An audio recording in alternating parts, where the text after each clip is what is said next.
Good evening and welcome to Horror Historian. My name is Amanda, and tonight we'll be discussing the supernatural South Korean game series Death Bell and Death Bell 2 Bloody Camp. Now, they're not like direct sequels, they just kind of have the same concept. Death Bell was released in 2008 and it was directed by Chang. I'm not familiar with his other work, but he did a remake of Point Blank called The Target. He co wrote this movie with Kim Yoon Kyung, who is a national handball player. Okay. The stars are Lee Byung-soo, Yoon Jung-hee, and Kim Bum. Lee is most known for Giant and Iris 2. Nam is most known for being a part of the girl group Sia. She is also known for 49 Days. Kim Bum is the one that ended up being the biggest star. He is best known for Boys Over Flowers, Tale of the Nine-Tailed Fox, Law School, and Ghost Doctor. Trigger warning for a mention of suicide and sexual assault. I think that's important for me to mention, like off the bat, that something that's going to be a major theme in both of these movies is how insanely and extremely competitive the South Korean education system is. There is often bullying, and teachers are quite often complicit in this behavior. This movie takes those facts and just amplifies them. The movie opens and introduces us to a few of our main characters. Ina is a bit of a rebel and goes against the grain of the other students. Her best friend is Myung-hyo, who is much more spineless. There's also Hyun, who is a boy that has something with Ina, but it's nothing official that has been given the chance to really blossom, and he has like a little DJ section. Anyway, a student named Byum freaks out at Ina a few days before a special prep course for college exams. He attacks her and is immediately blamed on the stress of preparing for exams, that he just needs to go away for a little bit. But he doesn't stay away for long, hiding in the dorms before the events really get going. The day of the special class, there are about 20 students in the classroom waiting for it to begin. Hyun is at the school, but he's definitely there for like a separate reason, not related to that. There is also a security guard and a young male teacher, and there is Changwook, who is the main male teacher, and So Young is a younger female teacher. She's there. The class starts as normal until the televisions start displaying a student missing from the class. She is trapped inside of a glass box that is beginning to fill with water. A math equation is written on the side. A voice over the PDA system tells them the rules of the game. They have a limited amount of time to answer the questions being presented to them. If they succeed, then the student survives. If they fail, then the student doesn't. No one can escape or they will also die. Immediately, no one is trying to actually solve the equation. They're all freaking out and debating if this entire thing is even happening. Maybe this is a point to expose that these students aren't really as smart as one would assume by them being in a special prep. Or maybe these questions are super difficult and combined with the stress is why they're having such a hard time focusing on the problem at hand. So the student ends up drowning in the box and is floating deceased by the time is up. The class immediately tries to escape once they realize how serious the situation is. It's one thing to have a fellow student in a precarious position, it's another thing to know that you're screwed if you end up in their situation. Because, like, no one really worked that hard. They get the doors open in time to see two men that had previously gone out to try to escape, returning, and they are dying. A bulk of the students remain together, trying to solve the puzzles and keeping close with one another. That seems to be the safest option, but some of the other students have decided to try and hide out in the dorms. One of them is Myung-ho, who goes against Ina's suggestion of sticking together to stay safe. Myung-ho and a few of the other students barricade themselves inside one of the rooms. She is the victim of a bit of bullying from the others, which really raises the question as to why they invited her if they really disliked her so much. This is while Ina realizes that a lot of the questions that they are coming up with might have something to do with the mysterious death of a fellow student, Jiwon. No one entirely sure what happened to her, but it's starting to seem as though some of the people there might know what had happened to her. Ina and the teachers realize where some of the students have hidden themselves, and it's a good thing that they did. Byum has lost all of his marbles and is attempting to break into the room that the students had kind of barricaded themselves in. Since Byum had last attacked Ina, he decides to go for her again while he has the opportunity. Hyun attempts to save her, but ends up being killed in the process. Chang-wook then kills Byum to keep him from continuing to be a danger. We are then presented with the horror that is Myung-ho having been taken next. She was the next person in line in the ranking, and she is being hanged upside down. To Ina's credit, they do solve the question that should have saved Myung-ho's life. It's the very first time that they actually solved a question within the time frame that they were allotted. Instead of Myung-ho living, though, she has dropped several feet directly onto her head where she is killed. The more important thing is that they finally get their eyes on the woman that has been setting these games up to kill the students. Chang-wook goes after her immediately, chasing her outside and killing her after recognizing who she is. It doesn't stop him though, and we're finally closer to finding out what happened to Jae-won and how they ended up in this position. Sometime later, the school has a memorial for all the students that had been killed. No one notices when Ina is kidnapped and taken by who is revealed to be the security guard that had been in the background of pretty much the entire movie. It is about to be all revealed. Ji-won is the daughter of the woman Chang-wook killed, and she is also the daughter of the security guard.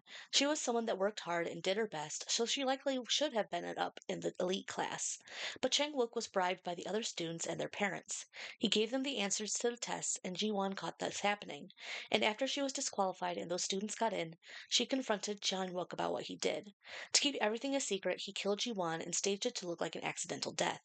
There was a witness to the situation, which was Byum, and that is a lot of reasons that he snapped, but he also firmly began to believe that he was being haunted by Ji-won for doing nothing. Ji-won's parents drastically fell apart after her death. They were followed by loan sharks and they lost everything. They finally snapped and killed the loan sharks, and when they found the video Ji-won recorded of her death, they decided that it was fair enough if they killed the person that did this to them. Chang-wook is exposed to the world as he attacks anyone that gets close to him. He's desperately fighting for his life, and as he finds out that the security guard that he had kind of allied himself with is the father of the child he killed. The security guard stabs him in the side and holds him as he dies, the last death of the movie, and a just one. Ina is rescued and goes on to live the rest of her life. We see that she is at the very top of her new class. It is then revealed to us that Ina has been possessed by the entire time by Ji-won. I say the entire time because that is the real reason that Byung kept attacking her. It's because he had recognized the girl that he had watched died. He thought by killing Ina he would finally be free of his own guilt. It's a twist that happens and explains why she was spared from a bulk of the horror that happened to the rest of her class. But you do end up kind of wondering how aware her parents were of their daughter possessing Ina. I thought this movie was really interesting in the way that it tackles inequality and how people can be swayed to do the wrong thing, especially when prestige and money are involved. And in this case, the education system just is so ruthless in that sense. That being said, using the education system as the test for the deaths really doesn't work. The exam questions are just not interesting enough and detached from the students that it's just boring. It's just not as entertaining as someone trying to save someone from a saw trap, which is an obvious inspiration. You could pretty easily figure out that Ji-won's death had something to do with the situation that they ended up in. Finding out that Chang-wook was the killer was a good twist, but the twist of Ji-won possessing Ina just kind of felt useless. Death Bell 2 Bloody Camp was released 2 years after the last one and has absolutely nothing to do with the previous movie. Although it still follows like the competitive high school spirit, so I can't blame it for being tacked on to the last one. It's not like a sequel. The director is Yu Sun-dong, and I actually really like him. He directed the television drama The Uncanny Counter, which I absolutely adore. I've also heard really good things about zero point 0.0 megahertz. This movie was written by Park Hee-min, Lee Jeong-hwa, and Lee Jung-ju. I don't have much to say about any of them, although they did a great job in this. The stars are Yoon Shi-yoon, Park Ji-yeon, and Hwang Jung-yeom. Yoon is most known for the variety program 2 Days and One Night. Park is most known for being a part of the girl group Tiara, and she has acted quite a few times in Dream High 2, Romeo and Juliet, and Gangnam Zombie. Hwang is most known for debuting in the girl group Sugar, but she also went solo 2 years after debuting. But she is also known for She Was Pretty, Mystic Pop-Up Bar, and she was also in Giant. There isn't a lot of time that the students get to actually study, though. It's not long into the first night that the swim coach is murdered. A question is posed to the students about who is the one that killed her. The students will be killed one by one until the murderer is revealed. 2 years later, her stepsister, Sihi, is being bullied and struggling with the death of her sister. There is a new teacher in her class named Yoon Soo who is also struggling, but in this case, it's actually trying to keep the students in line. She's just not having any luck actually doing that. It goes so far that some of the bullies are even passing around an edited picture of their teacher, and it's lewd. But it's the end of the year, and 30 students are being invited to stay during the summer for an extra study camp. Sihi is one of the students that has been invited, and it's a good opportunity for her. Tensions are building among the students, and it's becoming a little nerve wracking. There's one girl that abuses drugs, and she starts to hallucinate that there are bugs covering her, and she ends up scratching herself to death, slash, the poison in her. Absolute panic breaks out as the students try to escape from the school. They aren't successful, and no one in the building is able to escape. They are locked down solid. One girl is killed after her eyes are sewn shut, and she is dropped on the class at one point, but her boyfriend's death is honestly kind of fun. He is obsessed with his motorcycle and he's enraged when he sees in the hallway and someone is riding it. The killer drives towards him, and that's when we realize that there are blades attached to the bike. So when he drives by the boyfriend is being cut up pretty bad. He's just torn to shreds, and there's nothing that anyone can do about it. Students are immediately suspecting that it has something to do with Taeyun's death. They all pretty much know that something horrible happened and it got covered up. Taeyeon was a victim of what the popular study group did the night that they got together and studied, as well as drink. A drunk conversation results in one of these students being bullied for being a virgin.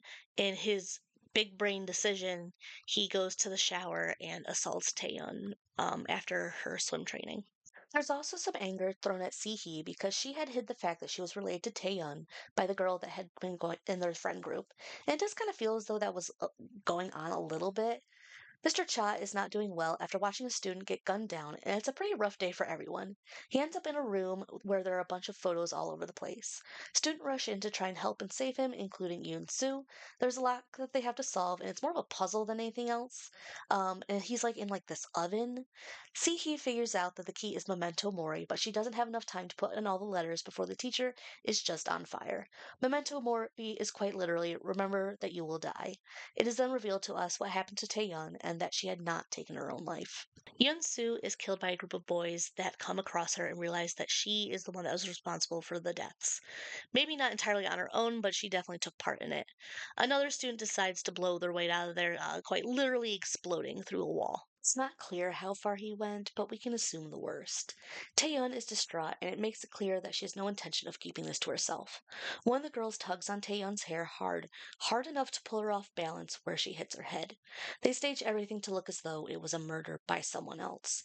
They blame Jung Bum, Taeyeon's boyfriend. Students and Mr. Cha were the ones that pointed fingers at him, and something in him snapped. He was kept in a mental asylum where his sister and he came up with a plan to get revenge. The new teacher, Yun Soo, is that sister. She has it set up so the next game is going to have the main girl that killed Taeyeon hanging. The students need to hang her so that they can get to a phone in the hopes of calling for help. They do exactly that, but not fast enough. She is killed and they fail to call someone for help. Two students realize that not everyone is escaping quite yet and go back to find Sihi. It turns out that she has her own guilt to deal with. The night that her stepsister was assaulted and murdered, Sihi had pathetically brought her bullies food to try and get into their group. She returned before the assault happened. They gave her an option. She could fight for her stepsister and be forever banished by the popular kids in the class, or she could leave. She decided to leave. Jung Bum grabs her and dives into the water, locking something around her ankle that is attached to a weight in order to drown her. Not only did she do nothing to save her sister, but she kept everything to herself. She didn't stand up for him despite knowing that there was much more to the story. Jung Bum decides he's going to go with his girlfriend. While Sihi floats up and is saved by the other students, he swims down to the bottom and into some other realm. We assume he dies, but he's following Taeyeon. The movie ends with Sihi being resuscitated. The first movie is definitely weaker than the second one. It bothered me a little bit that they didn't put a ton of effort into saving the other students. Like, it was driving me nuts. Like, lock in! Just lock in!